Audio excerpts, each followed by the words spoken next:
முழுசா எக்ஸ்போஸ் ஆயிடுச்சு. சீமா பிஜேபியுடைய பி டீம்.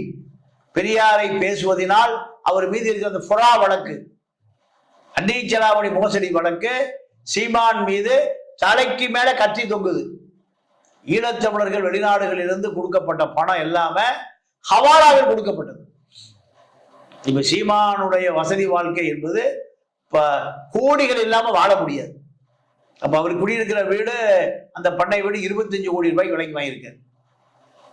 7க்கு மேற்பட்ட வெளிநாட்டு இறக்குமதி செய்யப்பட்ட கார்கள் அவருடைய லைஃப் ஸ்டைல்.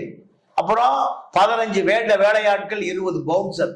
ஒரு ஆளுக்கு குறைந்தபட்சம் ஒரு 50,000 ரூபாய் சம்பளம் கொடுத்து ஆகணும். இப்போ 35 பேருக்கு 50,000 போட்டா எனக்கு ஒரு 20 லட்சம் ரூபா.